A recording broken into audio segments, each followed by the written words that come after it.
लिखा है, सब भविष्य पुराण में लिखा है।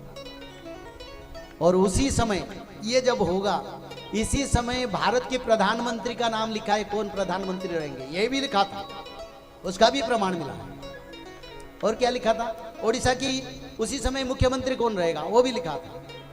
और उसी समय जगन्नाथ क्षेत्र में कौन राजा रहेंगे उनका नाम भी लिखा था। तीनों अभी समय इसी समय है। क्या प्रमाण चाहिए? शास्त्र निराधार सत्य है, शास्त्र में कभी गलत नहीं होगा। तृतीय विश्व युद्ध 2025 में शुरू होगा, यह भी लिखा हो गया पाकिस्तान के साथ। तब सत्ययुग आने के लिए जगन्नाथ क्षेत्र से क्या संकेत मिल रहा है? आज से 600 वर्ष पहले यह पुराण का रचना हुआ, जब भगवान चैतन्य महाप्रभु जगन्नाथ क्षेत्र को आए थे। उनकी पंच सखाओं ने इसका रचना किया और उन्होंने लिखे, जगन्नाथ महाप्रभु चैतन्य महाप्रभु ने हमको निर्देश दिए, ये ग्रंथ रचना करो, युग अंत होगा, आगे भक्तों का उद्धार जरूरी है। तो उन्होंने लिखे थे, जब जगन्नाथ मंदिर का ध्वजा गिरेगा तब कल की भगवान अवतार होंगे। ये लिखे, सीधा सीधा लिखे, उल्टा सीधा नहीं, सीधा लिखे। जब जगन्नाथ मंदिर से पत्थर गिरेगा तब कलयुग का अंत होगा।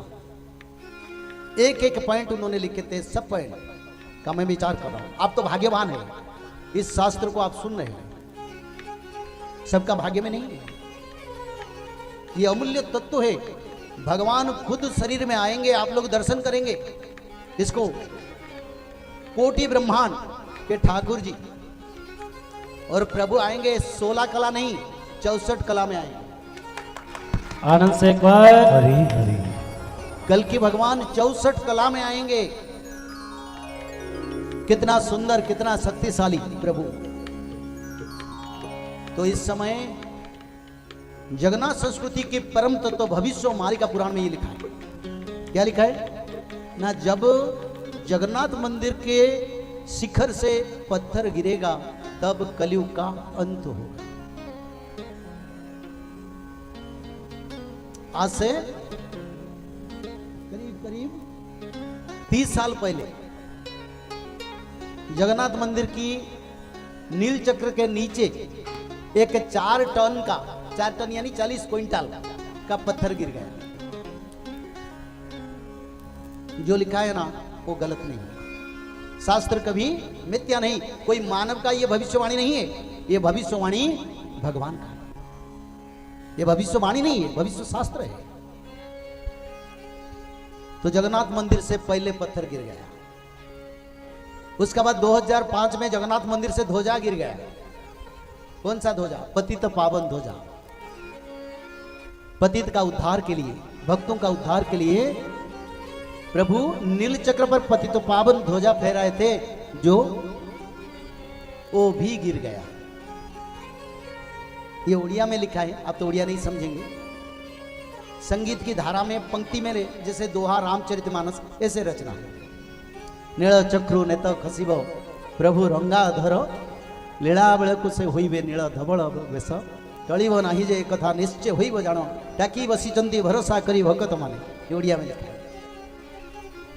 मैं आपको हिंदी में समझा रहा हूं। नील चक्र से ध्वजा एक बार नहीं 30 बार गिर चुका है। कल के अवतार भी उसका प्रमाण दे। आनंद से एक बार हरि हरि। और क्या संकेत मिलेगा? ना ब्रह्म वृक्ष कल्प वृक्ष से डालियां टूटेगा। आप जानते हैं जगन्नाथ मंदिर के दक्षिण में कल्प वृक्ष है, जिस कल्प वृक्ष को प्रलय जल में भी वो ऐसे वृक्ष के रहता है जिसको जल स्पर्श नहीं करता, जो भगवान का खुद का अंश का वृक्ष है। वो वृक्ष का जब डालियां टूटेगा तब कल की धरावतरण करेंगे और सत्ययुग का आगमन होगा। वो भी हो चुका है कई बार। और क्या संकेत मिलेगा? जिस समय जगन्नाथ मंदिर के रोसो साल में जहां प्रभु जी का भोजन बनता है, वहीं पर वज्राघात होगा। उसी समय प्रभु नीलाचल क्षेत्र छोड़ के मानव रूप में कल के रूप में जन्म होंगे, वो भी हो चुका है। ध्यान से सुनो, ये बड़ा गुरुत्वपूर्ण वाणी है, क्योंकि जगन्नाथ महाप्रभु कई कई भगवान को सृष्टि करते हैं और वो खुद महाविष्णु है। उनसे भगवान सृष्टि होते हैं, कई अवतार, जितने अवतार सब उनसे समा जाते हैं। तो जगन्नाथ मंदिर के भोजनशाला को वज्राघात हो चुका है। और क्या शंकर, ना जगन्नाथ मंदिर के ध्वजा को वज्राघात होगा। प्रभु जी के ध्वजा को इंद्रदेव का इतना कैपेसिटी है, वो वज्राघात करेंगे। कोटि कोटि इंद्र को सृष्टि करते हैं, कोटि कोटि ब्रह्मा को सृष्टि करते हैं, कोटि कोटि शंकर को सृष्टि करते हैं। उनकी ध्वजा को कैसे वज्राघात होगा? क्योंकि प्रभु प्रमाण करते हैं, जब मैं क्षेत्र छोड़ूंगा तब मेरा ध्वजा भी जल जाएगा। वो भी हो चुका है। आकाशु वज्र पड़िबल बोल जली देव भूमंडल, श्री जगन्नाथन को रत्न चंद्वारे लगी बसे जगन्नाथ, ये उड़िया में लिखा है। और क्या होगा ना, जगन्नाथ महाप्रभु जिस रत्न सिंहासन पर बैठे हैं, उस रत्न सिंहासन पर जो रत्न चंदुआ है, जो कपड़ा लगे हैं, वहीं पर आग लग जाएगा। वो भी हो चुका है।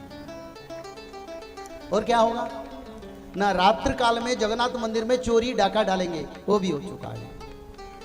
और क्या होगा ना, गंगा जमुना का जो स्रोत है, जिसको ब्रह्मदेव ने गंगा जमुना को प्रतिष्ठा किए थे जगन्नाथ मंदिर में, वो सूख जाएगा, वो भी सूख गया। और क्या होगा, जगन्नाथ मंदिर में भक्तों का मृत्यु होगा, वो भी हो चुका है। और इस साल तो रथ यात्रा में 3 भक्तों का मृत्यु हो गया, कभी इतिहास में नहीं हुआ है। इसका कारण विश्व में मानव सभ्यता मरेंगे, विनाश आ रहा है। अब समय नहीं है, कहां समय है, कोई रक्षा नहीं पाएंगे, समय बड़ा विनाशकारी है। और क्या होगा ना, जिस समय जगन्नाथ मंदिर के 22 पाँच पर भक्तों का अनिष्ट होगा, वो भी हो चुका है। और क्या होगा, अरुण स्तंभ पर गिद्ध पकी बैठेगा, वो भी हो चुका है। और क्या होगा न, नील चक्र पर गिद्ध पकी बैठेगा। किसी की घर में गिद्ध पकी बैठता है तो उसका परिवार विनाश हो जाता है। और जगन्नाथ मंदिर की नील चक्र पर गिद्ध पकी बैठना, विश्व का विनाश होगा, विश्व का। तो इसलिए हाथ में 10 साल बाकी है, समय नहीं है, आज समय नहीं है। तो जगन्नाथ मंदिर में क्या क्या संकेत मिलेगा, और भी लिखा है। जगन्नाथ की रथ का जो अख है वो टूट जाएगा।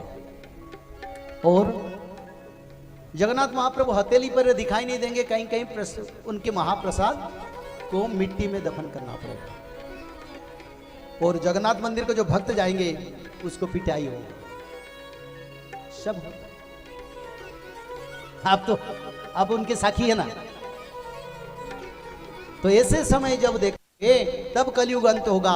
उसी समय जो आदि क्षेत्र बिरजा क्षेत्र में भी संकेत मिलेगा। जब जगन्नाथ क्षेत्र नहीं था, जब बद्रीधाम नहीं था, जब अयोध्या नहीं था, वृंदावन नहीं था, तब आदि क्षेत्र उड़ीसा में बिरजा क्षेत्र को भगवान ब्रह्मदेव ने प्रतिष्ठा किया था। इसका प्रमाण कहाँ है? मैं बोलने से थोड़ा चलेगा, मैं प्रमाण भी रखता हूं। कपिल श्रुति में भगवान कपिल ने इसके बारे में लिखे, तेसांतु प्रथम क्षेत्रम पार्वती क्षेत्र एवच बिरजाख्यं महादेवी। सभी देवी है पर महादेवी माता बिरजा जोग माया। बिरजाख्यं महादेवी पार्वती ब्रह्म रूपिणी भक्तानांग हितार्थाय उत्कले भूवि संस्थिता। उड़ीसा की उत्कल स्थान पर बिरजा देवी क्षेत्र आदि क्षेत्र पर संकेत मिलेगा। पहले बिरजा देवी आस्थान छोड़ेंगे, वो भी हो चुका है। सप्त मातृका, सप्त दुर्गा, सप्त सती, चंडी, काली, दुर्गा, बाराही, चंद्रघंटा, श्यामांगी, जो सप्त चंडी है, भैरवी, उनकी मुंह से खून बहेगा जब कल के जन्म होंगे, क्योंकि वो इंतजार में है। महाभारत का एक बेला युद्ध बाकी है, वो भी हो चुका है। वृद्ध गंगा बैतरणी सूख जाएगा, वो भी हो चुका है। और क्या संकेत मिलेगा? बद्रीधाम हिमाचल में प्रलय का संकेत, बार बार जल प्रलय विनाश के लिए संकेत बनेगा। बिल्कुल उत्तराखंड नहीं रहेगा, बिल्कुल लिखा है, सब भविष्य पुराण में लिखा है। और उसी समय ये जब होगा, इसी समय भारत के प्रधानमंत्री का नाम लिखा है, कौन प्रधानमंत्री रहेंगे ये भी लिखा था, उसका भी प्रमाण मिला है। और क्या लिखा था? ओडिशा की उसी समय मुख्यमंत्री कौन रहेगा वो भी लिखा था। और उसी समय जगन्नाथ क्षेत्र में कौन राजा रहेंगे उनका नाम भी लिखा था। तीनों अभी समय इसी समय है। क्या प्रमाण चाहिए? शास्त्र निराधार सत्य है, शास्त्र में कभी गलत नहीं होगा। तृतीय विश्व युद्ध 2025 में शुरू होगा, यह भी लिखा हो गया पाकिस्तान के साथ। और तृतीय विश्व युद्ध जो होगा उसी साथ साथ पंचभूत का प्रलय, ऐसे समय आएगा एक एक गांव में, एक एक शहर में 50 फीट बारिश होगा। आपका घर कितने मंजिल है? 30 फीट, 50 फीट बारिश में क्या कहां जाएंगे? इतना हवा बहेगा जिसमें पहाड़ियां आसमान में तैरेंगे, 49 वायु का प्रभाव होगा। कोई कारण नहीं घर में आग लग जाएगा, कोई कारण नहीं, जंगल में, घर में, कंपनी में आग लगेगी। और क्या होगा? ना 64 प्रकार का बीमारी मनुष्य को मृत्यु की ओर लेगा। 64 क्यों?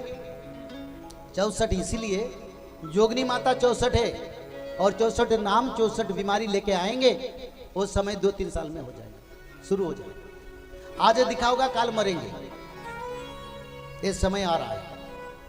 आप भी आगे देखेंगे, शायद मैं आऊंगा नहीं आऊंगा, मेरे को घूम के काम करना है तो इसलिए समय नहीं है। आप लोगों को इतना बताता हूं, समय विनाश की ओर जा रहा है। हार्ट अटैक में तो बहुत लोग मर जाएंगे, कैंसर में 10% लोग मरेंगे, ये लिखा है। बचने का तरीका क्या है? कोई बताता है आपको बचने की तरीका? मैं शास्त्र में लिखा है, मैं बताता हूं। बचने का तरीका बड़ा नहीं, भगवान जी से तो दर्शन करना। आज भी मृत्यु हो जाए कोई बात नहीं, फिर प्रभु जी का दर्शन मिले एक बार तो जीवन सार्थक हो जाए।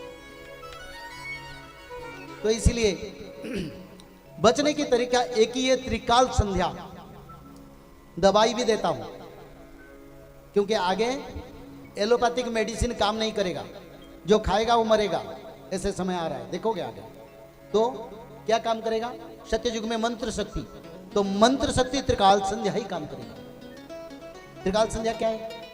ब्राह्मण मुहूर्त पर भगवान विष्णु का आराधना, दोपहर मध्याह्न समय पर भगवान विष्णु के आराधना, सूर्य अस्त से 15 मिनट पहले आगे भगवान विष्णु के आराधना, और कोई देवता का आराधना नहीं जरूर। 16 नाम भगवान विष्णु के, भगवान विष्णु के 10 अवतार के 16, और माधव नाम 108 बार, और राधा रानी और कृष्ण का स्तुति, दुर्गा माधव का स्तुति। ये त्रिकाल संध्या का मूल तत्व है। ये भगवान विष्णु है, निराकार विष्णु है, इनका पूजा करना चाहिए, क्योंकि सत्ययुग में भगवान विष्णु ही पूजा होंगे और कोई किसी का पूजा नहीं होगा। आनंद से एक बार हरि माधव माधव माधव माधव माधव माधव माधव